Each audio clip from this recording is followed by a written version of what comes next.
Di sini jadi hidup abang dari kecil ya. Ya. Ya, Tapi SD, SMP, di SMA? Kebon Bawang. Oh di Ke Kebon Priok, Bawang. kalau di SMA di Priok, di Cilincing di Kebanten. Jadi itu dibawa-bawa sama ibunda sama nenek abang tuh. Ya, di pelabuhan inilah Di area pelabuhan. pelabuhan yang dulu gua sampai tahu masuk mana lewat mana gitu. Inilah gua besar di. Tapi dulu nggak kayak gini ya bang ya? Dulu nggak, jelek banget dulu. Jalanannya berantakan. Oke. Ini bagus setelah 15 tahun terakhir. Terus berkembang kontainernya, dulu kantor, dulu perkantoran, ya sekarang udah jadi pelabuhan kontainer. Oke. Demikian ini dulu juga nggak ada, dulu tanah kosong biasa, karena mungkin kapasitas kontainer dulu masih terbatas. Sekarang itu banyak banget, sampai kita reklamasi tuh pelabuhan JICT buat untuk memang khusus kontainer. Karena perkembangan zaman tuh kan makin tahun makin besar. Jadi yang aku tahu bang, kehidupan pelabuhan itu keras gitu ya bang ya? Sangat. Keras banget ya bang Sangat. ya? Lo lagi kecil ya pernah apa ya istilahnya dibully lah, di marahin orang kiri kanan. Oh sering, udah itu udah hal biasa lah. Dimana menjadi orang susah itu yang tidak enak. Nah, ini gue kasih tahu. Nah ini dulu dia tempat masjid ini, Ya. itu tempat rumah makannya. Oh masjid yang Yang masjid itu tuh masjid baru. Nah lagi dibuat juga. itu tempat rumah makan lu rumah kecil. makan dulu kecil. Gue besar di situ jualannya. Nah ini seareal ini. Nah ini sekarang jadi terminal kontainer. Oke. Ini masa kecil lo ya, hidup di gerobak ke rumah makan Padang. Padang. Dan itu lo jalanin sampai umur berapa tuh? Sampai SD, abis? SMP lah. SMP. SMP ya. Lu katanya SMP jadi ojek payung juga bang? SD di Pos dan Giro Ampera. Sekarang udah nggak ada. Dulu masih orang jualan di pinggiran, jualan restoran kecil itu, rumah makan kecil untuk para karyawan yang makan siang, baik Pos dan Giro dan Pertamina biasanya. Nah disitulah dulu. Dulu kalau mau berenang ke kolam renang bayar kan nggak mampu. Jadi sambil ngojek payung kalau hujan itu seru juga dulu. Dan kenangan-kenangan itulah yang sekarang masih ada, arealnya cuman berubah bentuk karena udah hampir 30 tahun lalu ya. Duit atau uang hasil ngojek payung buat berenang? Buat main, buat jajan. Emang nggak dikasih sama ibu apa gimana? Nggak dikasih. Nggak ada uang lebih gitu bang? Buat Boro-boro? diri sendiri aja. Jadi belajar dari dulu hidup karena diri sendiri. Lu tuh hidup sama ibu, sama nenek gitu? Iya. Ayah kemana? Sampai hari ini belum pernah ketemu bapak. Sejak dilahirkan. Sejak ditinggalkan oleh seorang bapak, nyokap gue, sampai hari ini gue belum pernah ketemu. Setiap gue tanya, mana bokap mem? Wah lu nggak usah nanya-nanya bapak lu lah. Lu nggak perlu bapak lu aja dulu gede misalnya gitu kan. Nah sampai hari ini gue selalu pernah dulu SMP nyari ya sama Sumatera Utara, tapi dia bilang udah nggak tinggal. Oh di Sumatera Utara bukan di Jakarta? Bukan, di Medan dulu dia, tinggal di Medan. Oh oke. Jadi kemungkinan ayah di Medan? Belum tahu juga karena waktu itu nggak ada dicari di sana. Jadi sampai hari ini gue nggak pernah. Foto ayah itu? Nggak pernah lihat. Tapi lu pengen bang ketemu? Ya kalau dibilang pengen, dan namanya anak pengen melihat seorang sosok bapak, pastilah semua orang pasti pengen. Cuma dikala pada saat itu mungkin punya cerita yang berbeda, akhirnya gue nggak pernah dapat cerita yang sebenarnya. Tapi itu realita hidup lah ya, yang mana dalam prosesnya terus berjalan. Oke. Ya waktu itu pernah datang sih keluarga atas nama keluarga, bilangnya adik dari seorang bapak.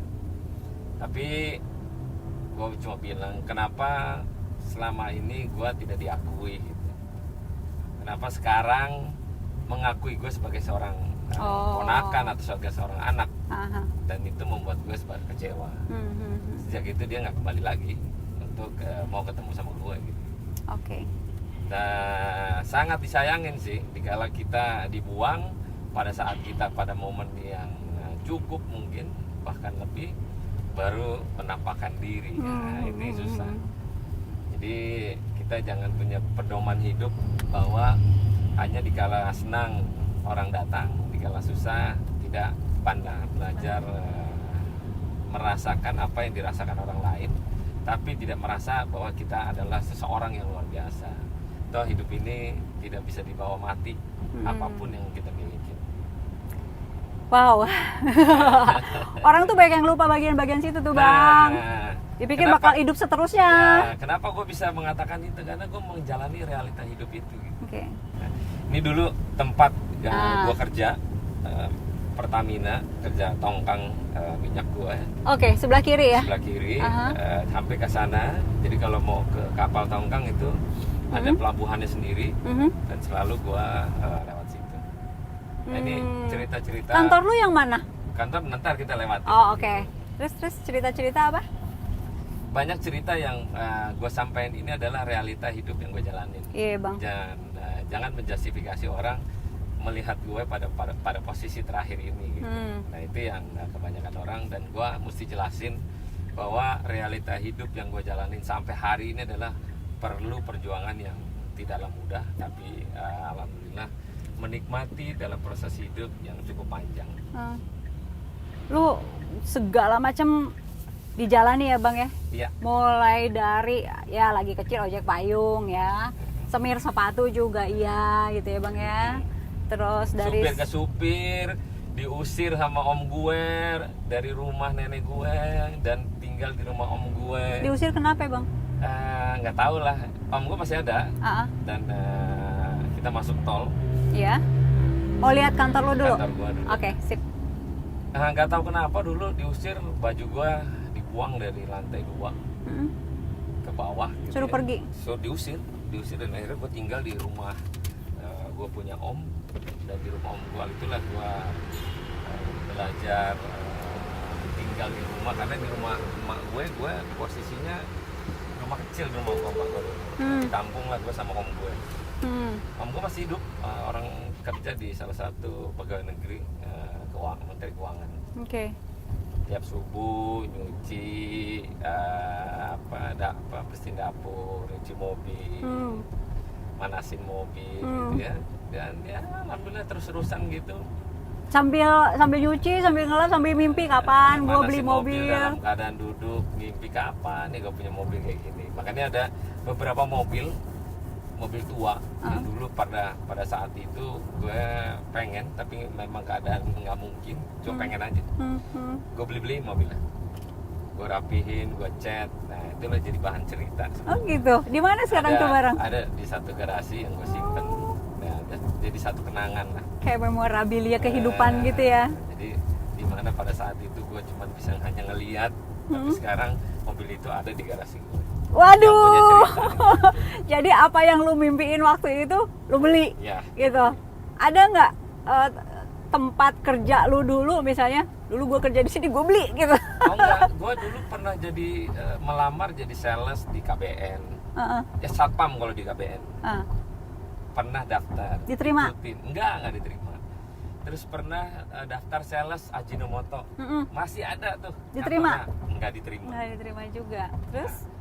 Gue mengalami hal gitu, pernah masuk polisi nggak diterima, pernah masuk Kopassus waktu itu udah sampai Pantohir, tapi emak gue nggak boleh. Karena? Akhirnya dia bilang kalau lu jadi tentara nggak usah, pergi dari rumah aja, nggak usah. Gue nggak suka. Udah, akhirnya nggak jadi. Nah, semua itu gue alami. Terus sampai akhirnya ada salah satu tempat yang lu beli nggak? Gue beli nih tempatnya. Kantor gue dulu tempat gue supir, nah sekarang kantor itu gue beli. Itu perkantoran. Parah. Bukan gedung ya, tapi perkantoran. Kantornya parah banget. Emang lu kepingin lu miliki itu barang? Maksudnya apa? Memang tidak terpikiran akan dibeli, tapi karena yang punya dulu punya pengalaman gue, dan dia minta waktu itu butuh uang, akhirnya gue belilah. Bos lu dulu? Bos gue dulu, keluarganya. Ya bos gue dulu kasihan juga sekarang pada posisinya ya. Tapi itulah hidup ya, dimana masih ada belum? Masih ada. Masih ada. Oh. Dan alhamdulillah gue masih punya saksi-saksi hidup di mana dulu bagaimana gue mengawali prosesnya. Ya, masih hidup. Masih hidup. Cuma ada satu bos yang udah meninggal. Untung dia udah meninggal. Karena? Begitu? Waktu jadi supir, gue duduk di ruang tamu, diusir sama dia. Kamu ruang tamu kantor. Ruang tamu kantor. Gue lagi ngobrol sama sekretaris waktu itu.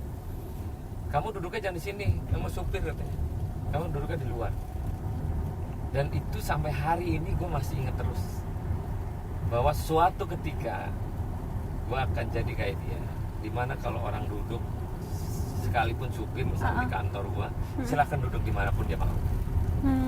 Kenapa? Tidak akan jadi larangan. Sakit banget bang. Sakit lah. Kita sebagai orang bawah tidak di orang kan bagaimana rasanya. Nah itulah orangnya udah meninggal. Untungnya udah meninggal. Kalau masih ada mau diapain? Enggak dendam, tapi minimal mau kasih lihat. Jangan pandanglah sebelah mata siapapun orang.